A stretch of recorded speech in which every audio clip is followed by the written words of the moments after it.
Hello, hello, Leo Collective. Kamusta po kayong lahat? Ako po ito si James from James Tarot PH. Happy birthday sa mga nagka-celebrate po today, sa mga lovely Leos dyan. Ano po ang handa? Welcome po sa inyong August 17 to 23 reading. But first, ihanda mo na Leo o yung isang tanong ha. Kung meron kang one birthday wish question, itanong mo yan sa dulo, babasahin po natin. Okay, let's begin. Inhale and exhale your reading for the week. Ooh, nice. Interesting. O siya mga Leo. Salamat ha sa lahat po ng mga hindi nag-i-skip ng ads. Pang-birthday nyo na rin sa akin yan. Thank you po for your support, for your love. Mag-like kayo, mag-comment kayo. And thank you for not skipping your ads. Okay? Dalawa, lagay natin dito. At ang outcome mo yan. Thank you. At the background of your deck, meron kang the Fool card. Fool card's all about you taking a risk. Siguro dahil season mo to, dahil buwan na buwan mo to, di ba? Parang there will be an energy bursting inside you na parang gusto ko nang gawin, gusto ko nang itry, gusto ko nang sugalan tong bagay na ito. So, sakyan mo, Leo. Sakyan mo yung pagkakataon na may gana ka na humakbang sa mga bagong bagay. Simulan yung gantong proyekto, ipasa yung gantong papeles, mag-apply doon, kung ano yung risky na bagay. Pero ramdam mo sa puso mo na ready na ako. Why not, 'di ba? Para makita mo din kung hanggang saan ba yung kaya kong gawin at kung talaga bang posible. Parang ganon. Okay? Nakita ko rin dito yung word na you don't need to feel ready because ready is not a feeling. It's an action. It's a decision. Huwag mong hintayin yung handa na ako. Hintayin mo na gagawa na ako para maramdaman ko na handa na ako. Okay?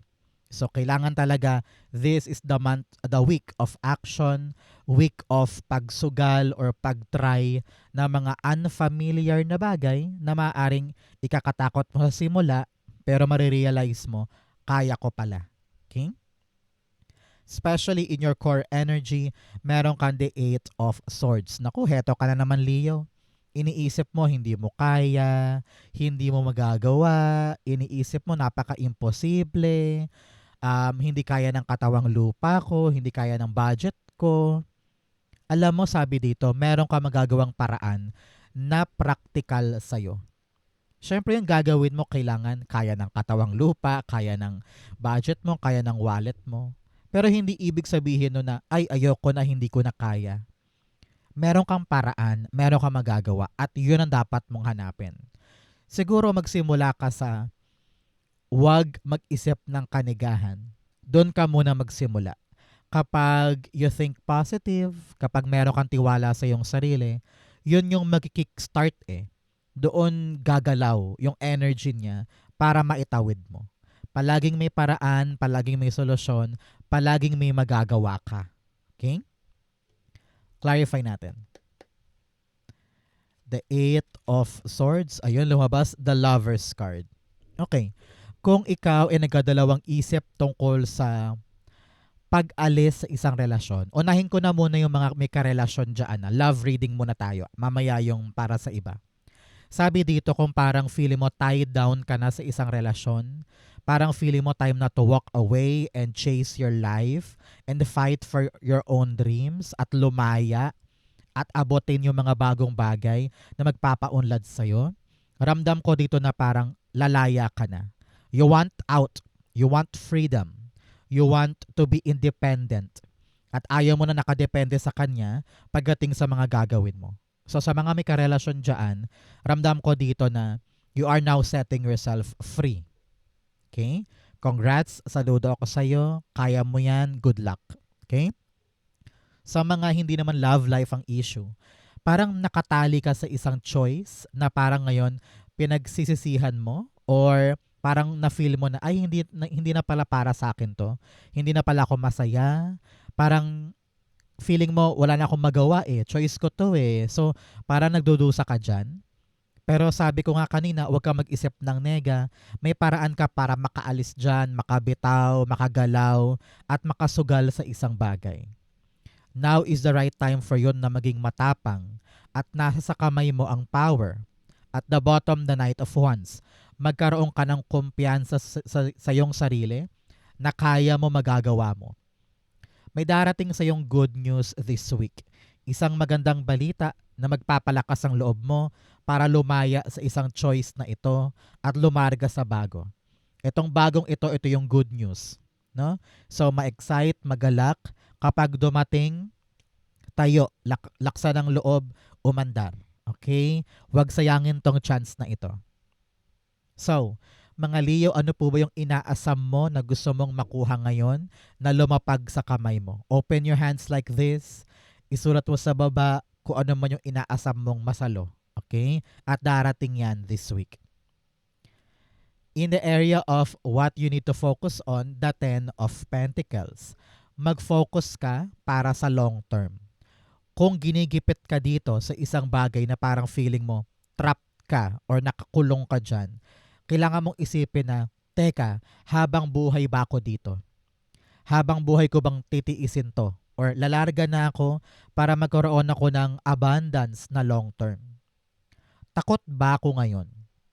Am I wasting the opportunity na dumadapo sa akin? Kitang-kita mo eh, may chance ka na gumalaw sa mga bagong bagay or subukan yung mga bagong bagay.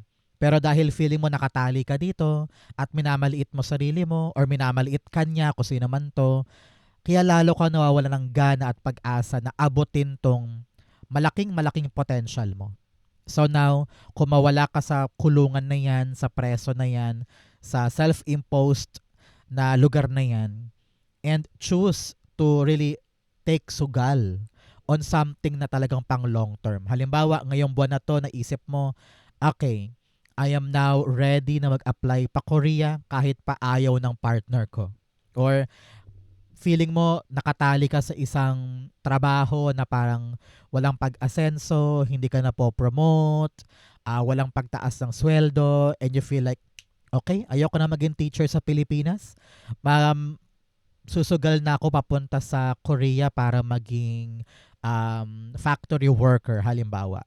So ito yung malaking movement na pipiliin mo para sa pangmatagalan na kaching-kaching at pangmatagalan na abundance.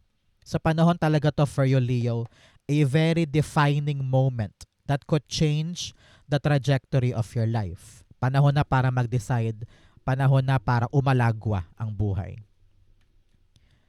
The Ten of Pentacles, meron kang the Six of Wands. Yes, kung ano man tong pangmatagalan na iisipin mo at lalakarin mo, dyan ka talaga magtatagumpay. Kaya kailangan ngayon pa lang inaaral mo na siya. Example, ang naisip mong pangmatagalan na magbibigay sa'yo ng kapirahan ay parlor. Halimbawa lang. So aaralin mo na ngayon kung paano maghanap ng pwesto, maghanap ng additional ng mga empleyado, mga materyales, mga supplies, mga machine, iba't ibang shampoo, iba't ibang suklay or gunting. Inaaral mo para ma-make sure mo na kapag kumilos ka, panalo. 10 and 10 here. Pinapayuhan ka talaga na i-close na itong past chapter nagpapatali sa'yo. Panahon na for you to enter a new level of your life. Dapat maging masigasig ka na ngayon na parang yes, may chance pa ako for something new. Doon ako tututok. Okay? At the bottom, the World card. Yes, World card's all about ending, closure, pagtuldok sa isang bagay na alam mong dapat nang isara. At papasok ka na sa new era, bagong simula ng buhay mo. Kaya tapusin yung dapat tapusin, pasukin talaga yung bagong promising endeavor na may pangmatagalang solusyon. Okay?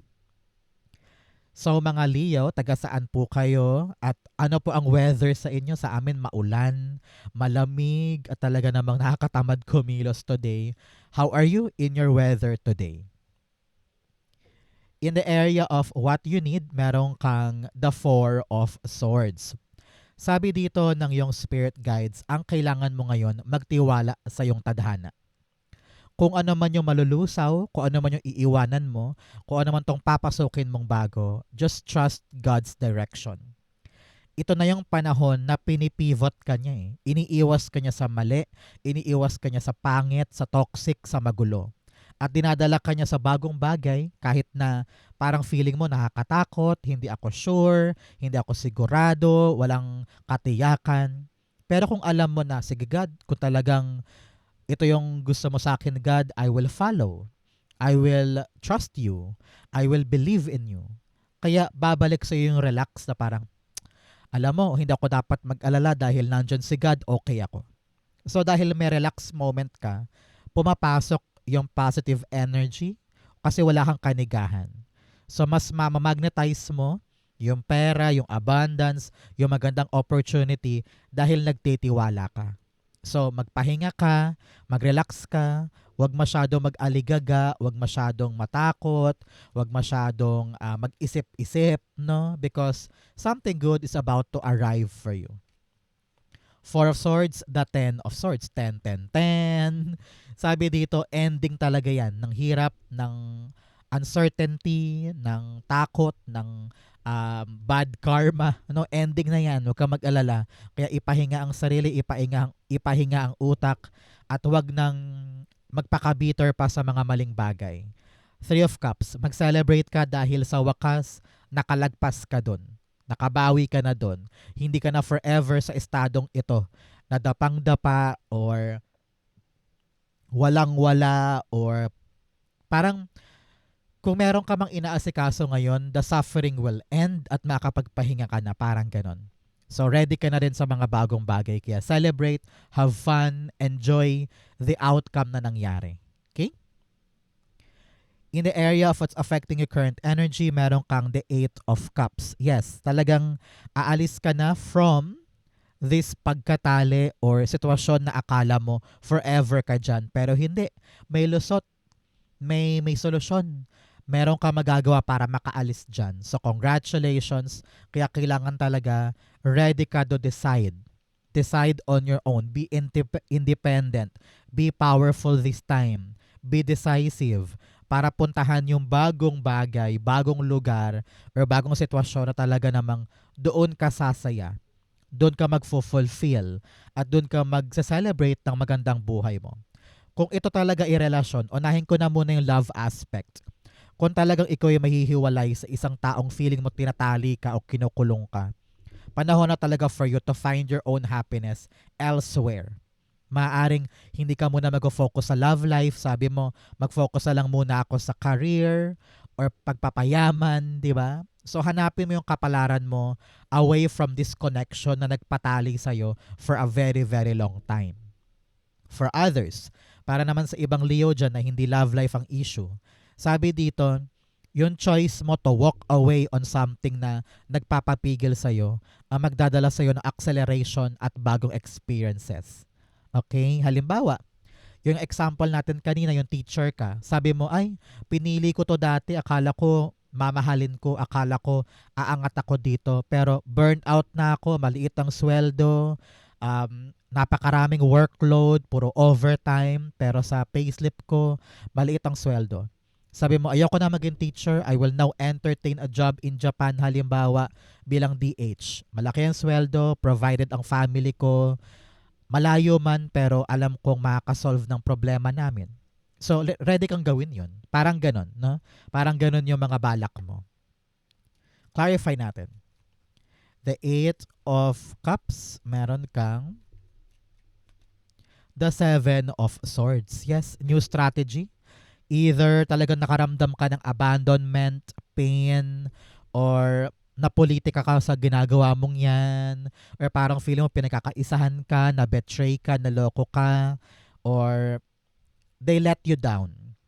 They let you down. And you feel like, I don't belong here anymore. I want to chase something new. Kahit solo lang ako, kahit walang nagtitiwala sa akin, kahit walang sumusuporta sa akin, I will just go. Go and find my own happiness. Kumbaga wala ka nang ititira ngayon na hiya, takot o judgment. You will just do it. because ino-honor mo yung deserve mo sa iyong sarili. Okay? At the bottom, the Two of Pentacles. Really, you are now making a choice, making a decision to balance your life. Matagal nang hindi balanse, no? Kaya ngayon dahil meron kang bagong strategy, dito manunumbalik yung balanse ng buhay. Hindi ka pagod, hindi ka aligaga, hindi ka drained, at marami ka ng oras for yourself, for your family, for your happiness. No? In your near future, meron kang the end card. Sabi dito, matatapos din yung problemang yan. Para kang phoenix, yung phoenix na ibon na lumabas sa abo at lumipad ng maalab na maalab. Kitang-kita ko dito yung pagbabago ng buhay mo. So congratulations. Ang tabayanan mo 13 days or 13 weeks after watching this video, merong grand changes for you. Whether nakalagpas ka na sa mahirap na challenge ng bagong bagay na ito, o talagang nandun ka na sa new life. Halimbawa, new house, new trabaho, new sideline. Meron ka ng bagong gagawin at talagang magpapaganda or magpapaspice ng buhay mo. So congratulations. Renewed life, new beginning, bagong lugar, bagong hangin, bagong mga tao, no? At ramdam mong, uy, talagang meron pang bago naghihintay talaga sa akin because of this development. Okay?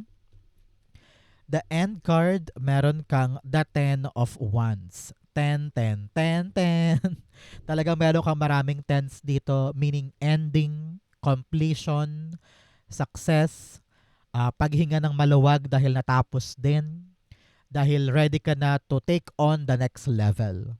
Here, with the end card, sabi dito, tapos na yung hikahos, tapos na yung hardship, tapos na yung pagpapagod mo sa isang bagay na akala mo tatagal pa, akala mo mahihirapan ka pa, pero heto, talagang transformation ito. The hard work is paying off para sa'yo. At the bottom, the Knight of Swords. Meron daw bibilis, no? Yung mabigat, gagaan. Yung mabagal, bibilis. Yung matrabaho, dadali. No? So, congratulations. Very, very good for you. In your challenge, meron kang the 10 of Wands. Sabi dito, meron kang mga pasanin na hindi mo na talaga dapat pasanin pa. Ipasa mo na yan sa mga able sa paligid mo, para makagaan sa balikat, makagaan sa katawan, makagaan sa isip. Example, sa family mo, ikaw ang breadwinner, ikaw ang main sole provider. And na-realize mo na, ay, yung mga pinapag-aral ko dati ngayon, may sarili-sarili ng trabaho, kaya nang makatulong sa mga bills namin. So why not yung bill sa kuryente, pasa ko kay kapatid, yung bill sa tubig kay isa namang kapatid, para makagaan nyo sa'yo, para makagraduate ka naman sa problemang yan. Okay? So, hanapan ng solusyon, huwag sarilinin ang mga problema, huwag sarilinin ang mga responsibilidad, find the better, lighter way to carry all those responsibility. Okay? The 10 of Wands, you have the Ace of Wands. Yes, meron kang bagong gagawin, pero nakaharang sa'yo itong mga responsibility mo. Ace of Swords, meron kang 1, 1, 1. Naku, 3 1 na yan. Talagang isang malaking indikasyon na meron ka talagang bagong gagawin. Bagong pintuan, bagong chance, bagong work, or bagong kaperahan. No? At meron nakaharang sa'yo na mga bagay-bagay. So, kailangan para makuha mo to, masimulan mo to, ibaba na yung ibang mga harang na importante sa'yo. Like I've said, ipasa mo na yan sa iba para maasikaso mo to. Kapag dinagdag mo to sa buhay mo, baka lalo ka lang mabigatan. Kaya kailangan bitawan mo na yung iba bago to tanggapin or bago to asikasuhin. Okay? Kailangan malinaw sa'yo yung strategy ngayon. Hindi ka tatanggap ng bago para pahirapan ang sarili. Tatanggap ka dahil blessing yan, pero meron kang bibitawan on the side para maasikaso mo ito. Umuulan po sa labas, isa itong malaking indikasyon ng pagbuhos ng swerte or frequency ng abundance sa'yo. Kaya namnamin natin ang ulan for you. Okay? In the area of your fortune, meron kang the 4 of Pentacles. Naku, napakaswerte mo. Everything now is intact. Okay naman ang sweldo, okay naman ang family life, okay naman ang mga inaalagaan mo, kung may farm ka, kung may garden ka, ang ipon, going strong, di ba? Kaya kung ano man tong iiwanan para magkaroon ka ng stability, para magkaroon ka ng financial stability sa buhay mo, feeling ko gagawin mo talaga siya ngayon. Meron kang mga bagong aksyon na magpapatibay sa mga inaalagaan mo. And ito yung right time for you na buksan ang sarili, huwag matakot mag-try, huwag matakot sumubok kasi kayang-kaya mo naman. Alam ko na marami kang kilos ngayon para sa pagsiguro sa pera, pagsiguro sa bahay, sa stable na trabaho, magagawa eh. Kaya kailangan talaga active ka at ready kang sumugal para lang mangyari yan. Okay? The Four of Pentacles, meron kang nakabaliktad na Wheel of Fortune. Sinasabi dito, Leo, with this inverted or reversed na Wheel of Fortune, sinasabi niya na ito yung panahon na dapat kikilos ka. Hindi pwedeng tamad tayo this week ha. Hindi pwedeng tayo ay aasa na lang na ay darating yan, ay gagalaw yan, ay akin yan. Kailangan mong i-make sure na yakapin, pangalagaan, proteksyonan yung mga bagay na gusto mong gumulong para sa'yo. No? So ngayon, kikilos ka na, gagalaw ka na para maabot mo itong stability na meron ka for the family, for the pera, for the future. Okay? At the bottom, the Hermit card. Yes, huwag kang masyadong takot, huwag kang mag-solo. Parang, well, sabi ko nga sa inyo, parang dito gagalaw ka mag-isa. Pero you need to realize that you should not work alone. And that there are people around you that you can trust, that you can help, at you can ask for assistance. Ano? Sabi dito, shine. Shine yourself. Huwag kang makontento sa kakarampot. Panahon to para talagang lumabas ka sa outside world and find your fortune, find the answers for you. Mahanap mo yan, kailangan lang huwag kang takot lumabas at huwag kang maging mahiyain. You really need to have the courage to really attract the light or kunin yung talagang para sa'yo. In your divine messages, meron kang Page of Swords at Ace of Pentacles. Ipaglaban yung blessing na gusto mong makuha. Kailangan talaga palaban. Kahit iniisip mo na hindi ako marunong, hindi pa ako magaling, kaya mo. Huwag mong sasayangin to dahil ito yung susi mo for bigger things. Okay? Kayang-kaya yan. Sabi dito, pag-aralan, kung ano yung mga dapat mong asikasuhin mo. Kung kontrata man to, dokumento, negotiation, o kaya may pipirmahan ka, pag-aralang mabuti para alam ang pinapasok. Okay? Outcome mo to, bigyan mo na kita ng fortune cards. You have claw. Be careful, do not take risks. Sabi dito, kung mag-risk ka man, dahan-dahan, mag-ingat, kailangan pag-aralan, kailangan buting tingin. Okay? You also have harp, great happiness. Yes, papasukin po kayo ng maligayang energy this week. Kaya gawin yung tama, just enjoy, huwag masyadong mag-overanalyze, kayang-kaya mo yan. You have not unsuccessful plans. Meron pa rin daw mga planong hindi pa matutugma this week dahil hinahanda pa daw. Meaning, nasa right timing siya. Kaya huwag kang mapo-frustrate, huwag kang desperado, at huwag kang maiinis sa mga planong hindi pa nabubuo agad-agad. May tamang timing dyan. Pero this week, importante, tutukan mo yung mga plano mo para ma-plancha mo at ma-double check mo. You also have teardrops, great personal sorrow. Meron ka talagang mga kasawi ang palad in the past, pero ganun talaga eh. I-let go mo na eh. At ma-excite ka sa mga bagong bagay. Okay? Ang outcome ni Leo for August 17 to 23, the Five of Cups. Yes, talagang ready ka na. Wala nang duda, wala nang atrasan to. Papasok ka sa isang bagong opportunity or pintuan. Panahon to for you, Leo, to tell yourself, I'm ready, I'm ready, I'm ready. God, ibigay mo sa akin, bring it on. Because ready na ako para sa mga bagong biyaya na talagang nakatadhana para sa akin. Reach for the stars. Huwag ka nang mahiya. Kapalan mo mukha mo at talagang kunin mo yung para sa'yo. Okay? The Two of Cups, meron kang the Strength card. Ikaw to, Leo. Pag lumalabas ka sa iyong sariling reading, ibig sabihin, napaka-powerful mo. Sabi dito, panahon na talaga for you na magpakatibay, magpakatapang, laksan ng loob para sa bagong bagay. Yan yung pag-asa mo. Yan yung magpapalaya sa'yo sa presong ito o sa cycle na ito. So be brave, be strong, kayang-kaya yan, mahalin mo yan because that will lead you to a better life, a better chapter.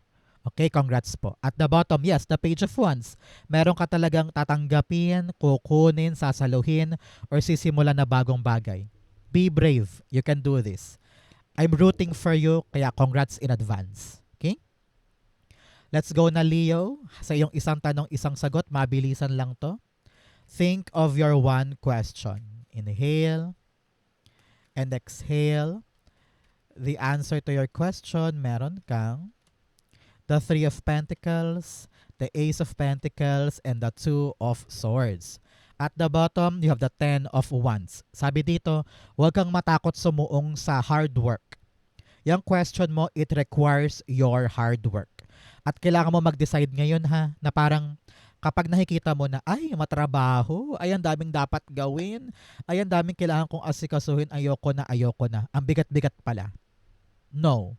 If you want this blessing na magkaroon ng magandang dulot sa'yo, yung question mo, kailangan mag-decide ka na akuin siya. Daanan mo yung proseso, daanan mo yung hardship, daanan mo yung sistema, may mga taong makatulong sa'yo.